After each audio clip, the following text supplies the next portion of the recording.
Brian, thanks for taking a bit of time to have a chat with us today. You're on stage in what? Just over an hour? Yeah, something like that. I think we're going on at 19:15 or 7:15 or something like that. Something crazy. We'll figure it out though. How important is this show for you today? Well, I mean, I'd like to think that all shows are important to us. You know, there's kids everywhere, and they feel like every individual show is very important for them. But it's really special to us because obviously there's just the magnitude of kids. I mean, it's just a sea of kids out there, which is insane. It can be really exciting. But just we're huge fans like System of a Down and stuff like that. So to see those guys be playing with them, especially like direct support, that's a friggin' honor, you know? Obviously, the situation that you're in, it's a bit difficult to get down the front to watch some bands. But if you were able to get down, who would you watch today? Apart from yourselves? Well, I definitely want to see System. I caught a little bit of Down. Wish I could have seen more of them. I wish I could see Buck Cherry tomorrow, but I cannot. But yeah. Would you have watched Leopard last night? Yeah, I would have. I'm actually a decent fan. I got Hysteria. You know, that's pretty much it. I can't say that I have the extensive collection or whatever, but definitely a fan. When you were 14 and just getting into rock and roll, what were the first few bands that you listened to? Led Zeppelin was the first piece of music that I ever owned. Bohemian Rhapsody by Queen was the first song that just absolutely changed my life. A lot of Queen, a lot of Led Zeppelin.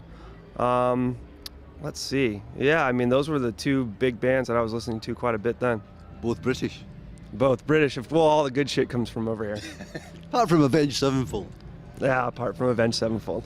We saw you on your tour a few months ago with Stone Sour.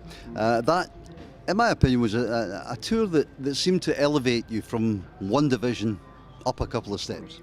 Oh, thank you. We were just lucky to be supported by really good bands. I mean, we've been coming over here for a long time. The kids over here are absolutely great. We're just very fortunate to come and play for anybody, you know, let alone thousands of kids. It's just incredible.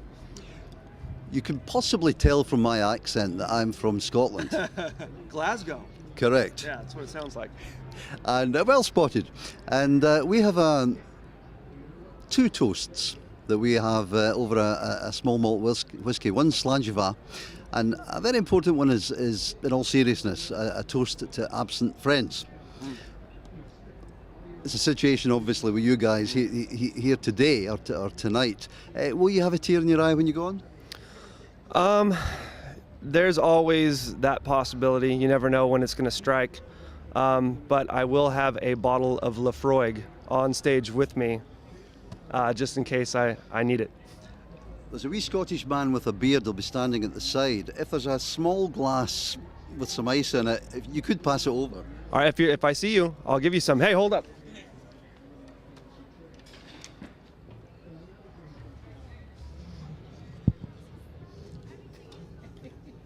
It's on the rider every day, my friend. Can we do it out of the bottle real fast, or are we going to get in trouble for that? Oh, no, I think we could manage a small one, right? Let me open this up. Continue. With, Yes, yeah, we'll do your thing. Don't mind me. The Mike Portnoy period, will you look back on that with pleasure? Again, when I saw you on that last tour, watching Mike play, what a drummer. Yeah, absolutely. He came in at, definitely our darkest moment, certainly as a band and even as just family and individuals, We grew up with Jimmy the Rev, and he was our best friend and one of just the most insane creations, ever that I've ever witnessed in my life. I mean, the man was just absolutely brilliant. Probably sound a bit biased because he was my best friend, but just an incredible human being, just a very touching, huge-hearted, brilliant, musically gifted, philosophically, and just everything. This guy was brilliant, and it was just an incredible loss for us. And to have some guy of that magnitude, and that established, come in and basically hang the ego at the door and just say, hey, I'm your vessel. You just do with me what you will. I just want to help you guys get through this time, as easily as possible, and continue to, spread the legacy that was Jimmy and get the music out for the kids, To have some guy of that caliber do that for us and have him be one of Jimmy's favorite drummers, I mean, I can't even explain to you. There are no words to express, that. rest of the year for Avenged Sevenfold? Lots of touring, my friend. Lots of touring. A lot of places, we're very fortunate that a lot of places have opened up for us, and Europe's getting bigger. Southeast Asia, South America, I mean, Eastern Europe, all sorts of crazy stuff. I mean, we never dreamed that it would get to this point. So that definitely elongates the touring cycle, but we love touring with each other, and we enjoy seeing, new faces, familiar faces from all over the globe. So we're loving it. On our radio station, Nightmare as a song, we played it to death when it comes out as a single, but I don't know if they still have singles. So Far Away is the new one, and again we're giving it heavy play and getting lots of requests for it. A song you're particularly proud of? Yeah, I'm definitely proud of it. It's hard to, for me, like, it's just cool that I was able to say what I wanted to say to him. It's got kind of double meanings too. I played and sat and played that song and sang it with him when it was originally written about my grandfather, and in the wee hours of the fucking morning, drunk as fuck on this, and just crying together, and then lyrically, obviously when Jimmy passed, I really wanted it to be about him. So yeah, just a lot of meaning to me.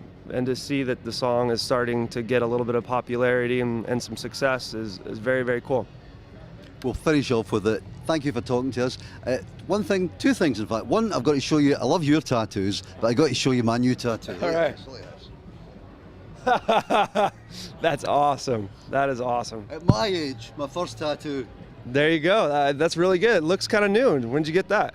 3 weeks ago. Yeah, looks awesome. And the last thing I've got to ask you is if you have a small libation, I'll have one. All right, we're done. Cheers. Slanjva. That is so fucking good. Thank you, my friend. Thank you, it was fun. Absolutely. Have a good one.